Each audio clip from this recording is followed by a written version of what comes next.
Hello, I'm Amrit and I'm the co-founder and CEO of Hyperexponential, and I'm your host. I'm delighted to welcome you today to the first episode of the Underwriting Intelligence Podcast.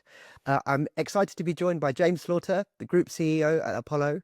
James brings over 25 years of insurance experience. He now leads underwriting strategy at Apollo, a specialty Lloyd's insurer, blending deep expertise as an underwriter in complex risks with a strong track record in innovation and market modernization. James is a massive advocate for using digital tools, data, and AI to empower underwriters, streamline processes, and balance technological change with human judgment at the heart of specialty underwriting. So, James, welcome. Thank you. I might just get picked up. I think you said CEO. I'm not that. And no. David will probably kick me if I let that fly. But CUO. CUO, yes. Sorry, I did say CUO, but Dave, I would not want to make David Ibsen angry, having worked for him directly many years ago. We'll go, James, absolutely CUO at Apollo. So great. So look, let's jump straight in, James. From your perspective as CEO, what do you think the most transformative technology that's shaping underwriting is today in the Lloyd's and the specialty markets? So that's a very broad question, which we'll try and filter down to practical, realistic, and achievable. Sounds a bit like a Lloyd's business plan, doesn't it? I think everyone talks a lot, but I don't think action is necessarily at top of the agenda, which is what really frustrates me. And I've been in the market for coming up for 30 years, sadly. And I think lack of progress, lack of action. And I was on a conversation similar to this not that long ago where someone jumped in with agentic AI and so on. I was like, we haven't even done AI yet. It's somewhat frustrating. But I think, so these tools are incredible. I probably maybe 3 or 4 years ago, I would have said we were one of the very few doing anything in this space. I think that's probably not true now. And what do we mean by AI as a catch-all? I think a lot of people are chasing the relatively straightforward productivity components that AI brings. So what does that mean? That means slightly more efficient, faster, more reliable processes. Almost like, chatbot sat alongside the underwriter to help you do some somewhat natural language querying or a straight through processing. I think all of those things are highly transformative and genuinely will transform the way underwriters engage and behave. I think there's a lot more interesting stuff on the fringes and what comes next. That's going to be far more powerful. But I think as an industry, we're still a long way off getting to a sort of level playing field around the application of these tools.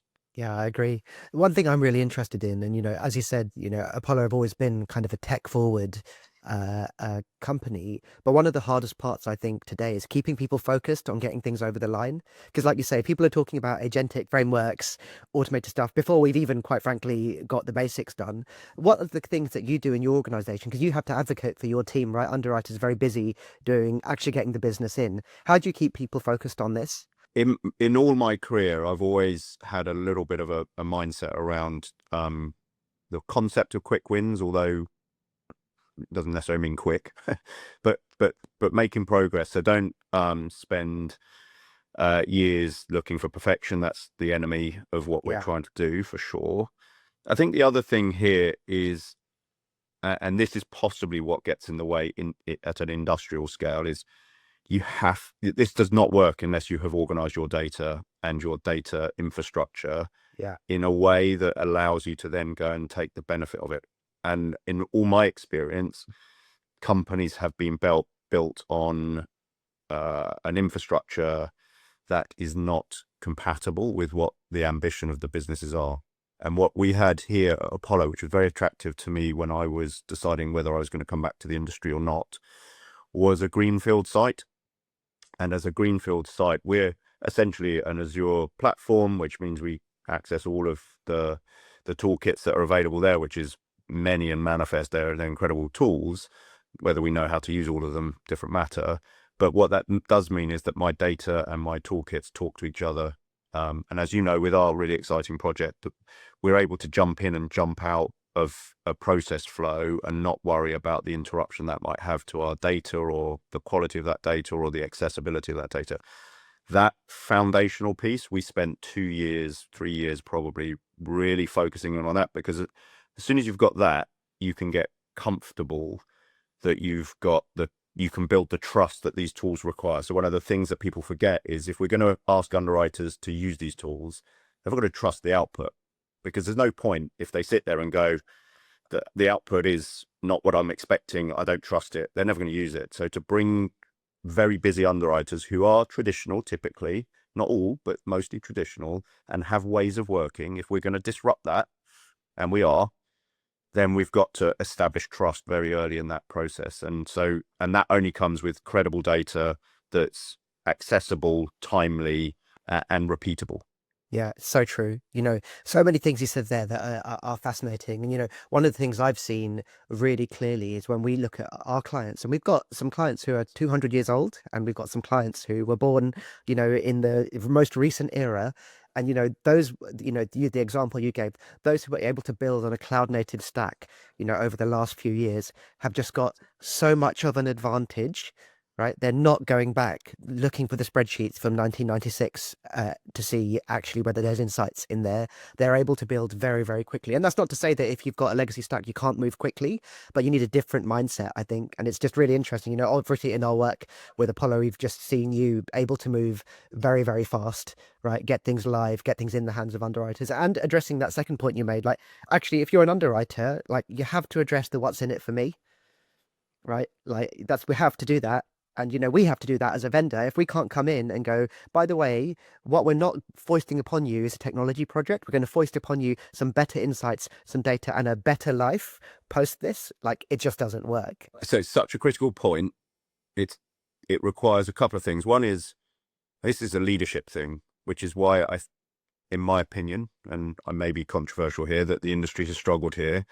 The leadership that you need to bring a businesses like ours on the journey towards a more digital future requires a couple of things. You've got to be able to see what that could look like, right? We're not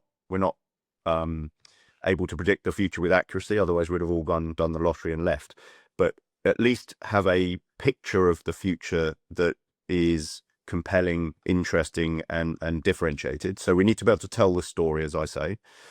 So I think at Apollo, we're really good at telling our colleagues and partners what the story looks like, what that narrative looks like, so that we can at least bring people along. The second part of that leadership thing is being able to empower people to move fast and to take that vision and convert that into actionable tools. So in the project that we've done together, we set ourselves some realistic and achievable goals. So 8 models, 9 models, I think it was, in a time frame. What we found was, of course, that once we got up and running and we built that trust and we got the engagement, we actually produced, I think we've put 19 models on as at today, in the same time we thought we would do 7 or 8. So collectively, what we've seen is that flywheel acceleration of that. And as that picks up, what we can do today with the technology, if you've got your infrastructure right and you've got that culture right, is very, very quickly accelerate and push to production, which is fairly new for our industry, typically been longer run cycles. So, and that's really interesting. And we've seen that not just in the projects that we've partnered with yourself, but in our other projects like our Smart Follow capability, where we partner with brokers.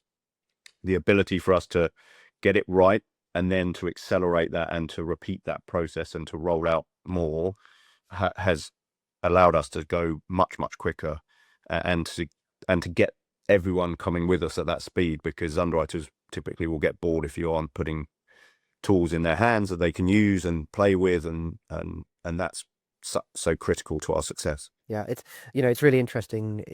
Lots of things I think are quite obvious to you that I think are not obvious to the market, which is probably the reason that like some of the things that have been very successful at Apollo.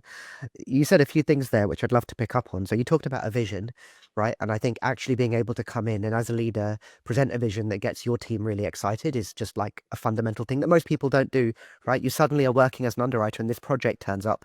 You're like, oh, hold on a minute. right? And so you've got that. But then one of the other things that I think you've done really well is you've overcome some of the barriers that people naturally feel based on like an inherent fear of technology, Mhm. right? And I think there's like often they're like, oh, machines are coming, you're trying to automate my job away. I'm a pricing actuary, right? I've been doing this for 20 years. I've been accused of this for a long time. And I'm like, believe me, like would be a terrible underwriter, right? I'm a massive maths nerd. There are many skills that no robots can do, right? Don't worry about me automating your job. And ironically, the AI is automating the actuaries' jobs much more quickly than it is the underwriter's jobs. But one of the things that I think we do see very clearly today is a sensitivity to AI being a substitute for judgment, like taking people's kind of the core of their skills. How have you kind of pushed, like you've done a good job of like blurring that concerns. Yeah. How have you done that? What is the kind of the key things in your mind in the playbook for doing that? So sort of digging into the philosophies is a good place to start. So we call it augmented underwriting. It comes from the time I spent actually out of the industry thinking I'd retired, only to be told by my wife that it was a bit early and I was to come back and earn a keep. And I wrote a sort of thesis on the future of the industry as I saw it, where technology and human endeavor sort of came together in harmonious sort of process.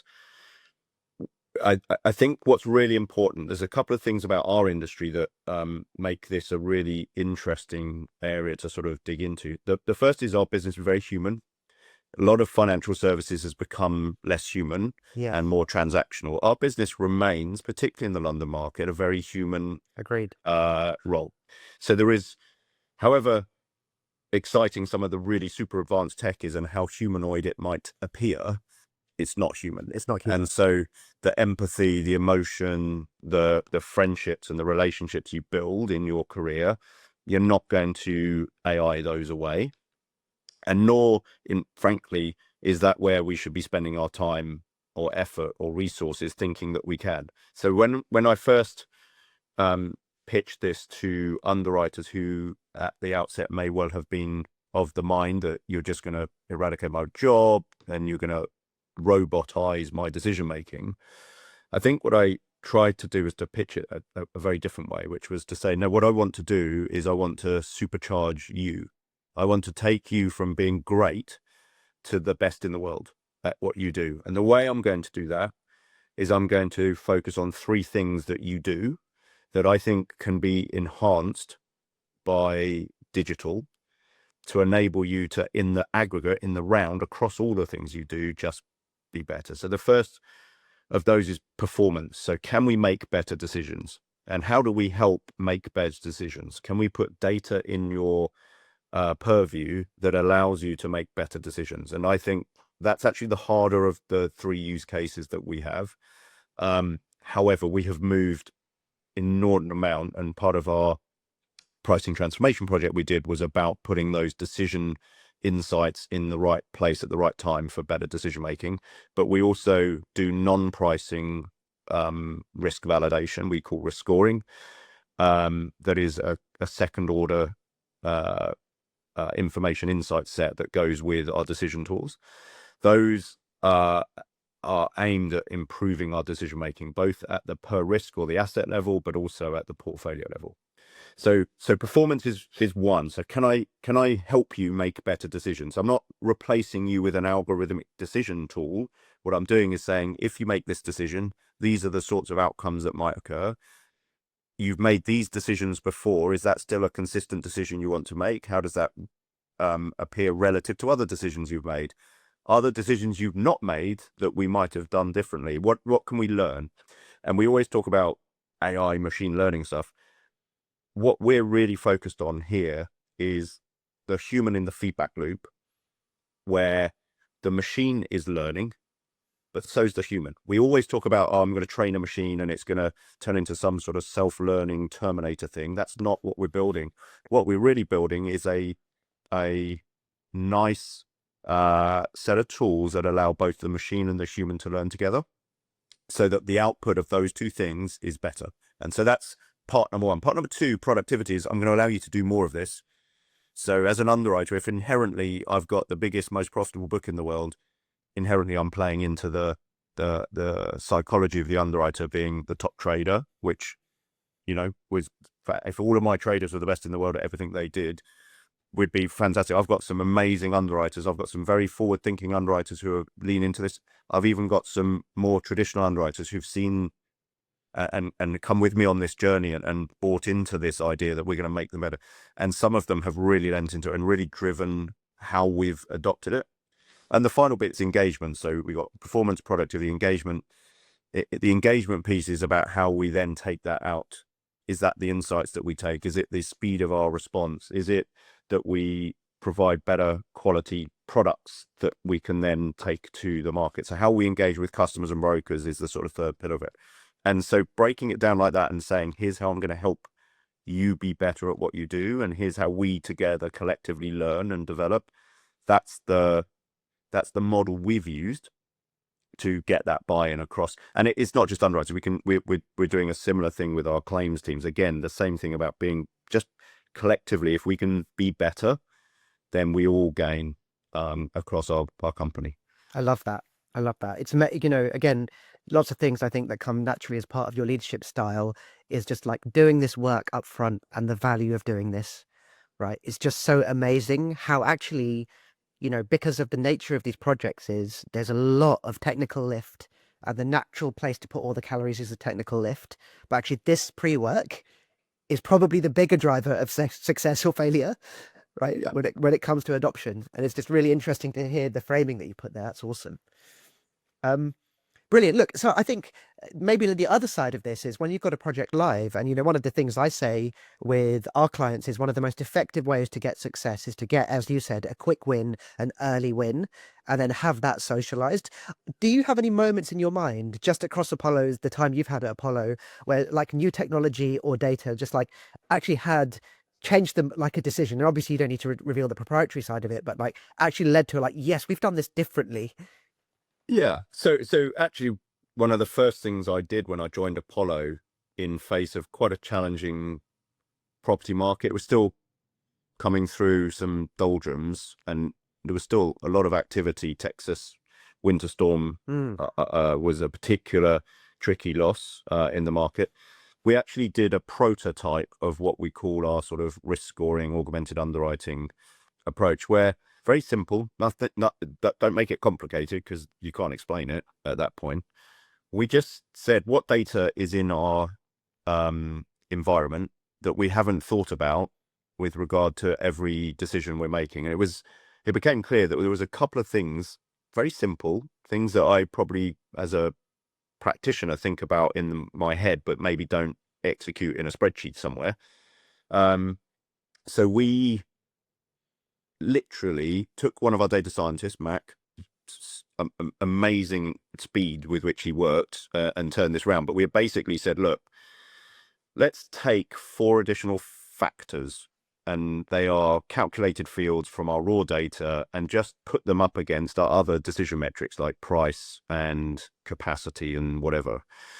And we laid them out and we just weighted them. We just used some simple scoring, and we said, well, that's interesting. That sort of tells us that risk A is better than risk B, even though inherently we were thinking they were the same. Why is that? And we looked into the driver of that difference, and you go, oh, that's interesting. Maybe hadn't thought about it like that.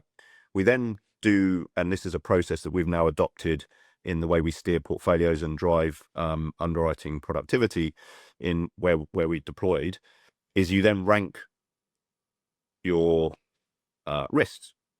And simply ranking them is a really quick way to say, where do you spend your time? How do I become more productive in my inbound submission? Well, I've ranked them. And so we also at the time made some tough decisions around what we were and were not going to continue with. So we had some reds, and we said, right, well, let's just get out early. The engagement piece is important. Let's be super clear with the brokers why we're out. Let's give them the reason and the logic. And here it is. And and with that logic, our communication was much better. And whilst they probably didn't like the no, the no but, or the no and here's why is an easier thing to digest. So very simply, we went and repositioned our book quite quickly. through the busy Q2 period of E&S property.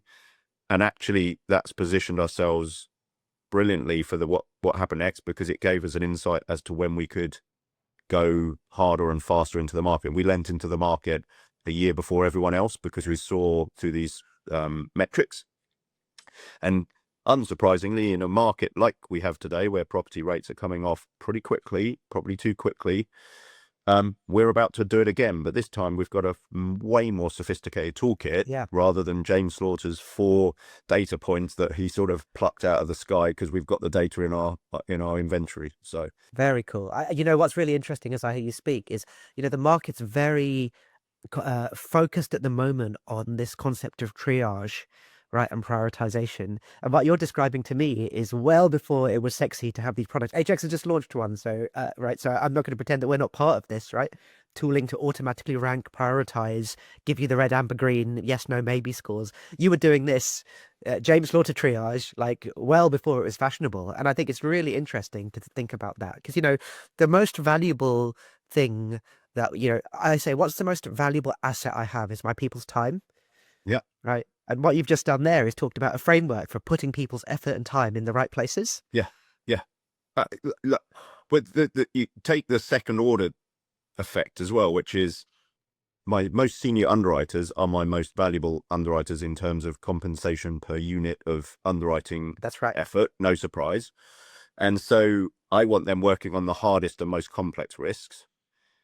But underwriters, being underwriters, can quite happily sit at a box and see a $50,000 risk and chat to a broker they've known for 20 years and do that job because it's an easy one, and why not? It's another bit of business and great.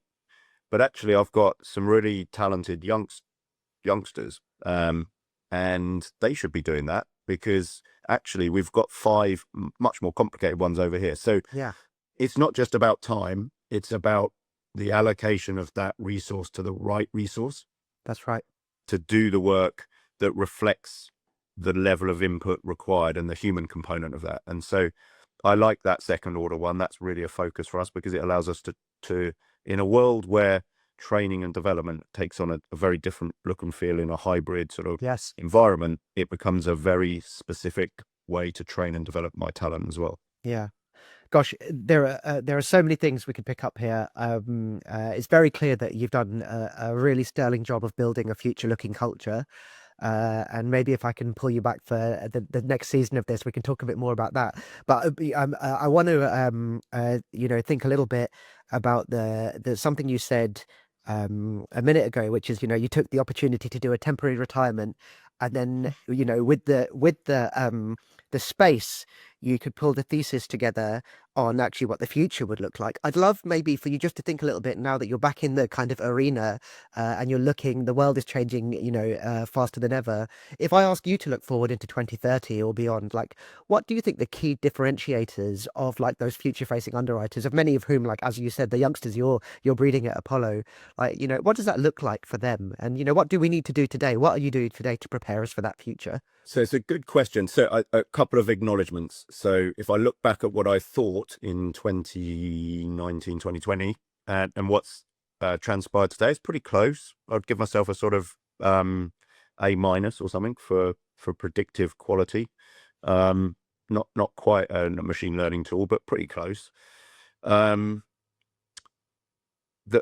one thing, if you were to try that exercise today, that's very challenging is the speed. Yeah. The speed is unbelievably increased. Like the acceleration and adoption rates, that is just unbelievable. The idea that I can just pick up my iPhone and type a few prompts and I can get an entire thesis on my life from somewhere that references accurately all my past doings is extraordinary.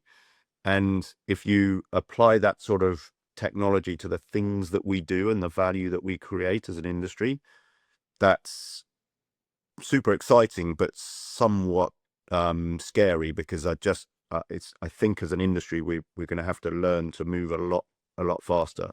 So what does it paint? I think it paints a picture in which we we lose a little bit of our very strong link to the past. And by that, I mean historical data driving current decisions. Yes. I think we create a world in which we use predictive capabilities to build scenarios, and then we analyze what the risks are in that environment, and we therefore can address what we think are the emerging problems our clients see. So traditional products, as we all know, are generally viewed in a historical context. The environment, as we all know, is changing so fast, and the toolkits are changing so fast that we can adapt, I think, to a world in which we are more forecast based. Yes. And that's synthetic data, that's synthetic environments, that's creating tools that allow us to test hypotheses through and then feed that back. And for that to be successful, you need a much closer collaboration between the underwriter, the broker, and the client. Yeah. It's typically been a linear relationship: client, retailer, US wholesaler, London wholesaler. I'm so far away that the quality of my discussion and the quality of my insight, like if we were in a circle or a hexagon or whatever that is, or a pentagon, and we were working around those challenges, I think as an industry, we can start to really get to the nub of the issues and solve problems, some of which we just don't know what they're going to be. Yeah. Some of them are framed in the context of what we understand today, so that's okay. That gives us a good context, but it doesn't necessarily mean we have the solution. And what we've been trying, and we've got some good examples, autonomous vehicles, which is the typical use case people think about, or autonomy. Actually, we're not, whilst we are very heavily leaned into and a significant underwriter of autonomous vehicles, the robo-taxi concept, I actually don't think that's where we're going to see the greatest success. My view is autonomy is going to be a global transport network, and that means ships, planes, lorries. It doesn't mean humans jumping in a Minority Report like self-driving car to nick for dinner with their friends. I actually think the value created by our industry in enabling business to take on risk and to develop and build out is going to be in those much more significant transport areas. For example, as one example, we also think about drone. We have a leading partnership with Moonrock, which we think is groundbreaking, but drones plus delivery plus ibott equals a very interesting potential future. Drones are autonomous in certain circumstances. Yes. How you start to see all of this interplay in terms of how we evolve our products, I think is really interesting. And ibott's great success was recognizing that the delivery and rideshare industry needed a product that wasn't quite there at the time. And so something called the platform liability product was coined and christened and came into the market, and today that is the dominant product in that space, and it's enabled an entire industry to flourish because the insurance product is now an enabler of the business and a cornerstone of the trust that you need in these platform businesses. And I think that's a really interesting model to cast forward and say, well, how does traditional insurance adopt some of what we do in that space? So difficult. It's a very difficult exercise because of the pace of change. I think if you go 5 years, you're going to be out of date. So go with 2. Know you're going to be 50% off the mark, but be closer than you would have been if you didn't think about it, is probably my advice. Yeah, I think that's wonderful advice for everyone, right? Starting now, getting something going, reflecting the reality that it's better to not be paralyzed by analysis and make some progress, right? Are some wonderful takeaways. James, look, you are very clearly a visionary as you think a little bit about kind of the dynamics of the insurance marketplace. And it's clear, when I hear you talk and I look at Apollo ibott, the very natural fit between you and each other. You have been a fantastic guest for the first one of these. Thank you for your time. Really enjoyed the conversation. And yeah, good luck with renewal season. Thank you very much. Pleasure to be here and good luck. Thanks. That's it for this episode of the Underwriting Intelligence Podcast. I hope you found it useful and thought-provoking. If you did, don't forget to follow or subscribe wherever you get your podcasts. And if you know someone in insurance who'd find this valuable, please share it with them. I'm Amrit, and I'll be back in 2 weeks with more insights that matter in the insurance world. Until then, thanks for listening.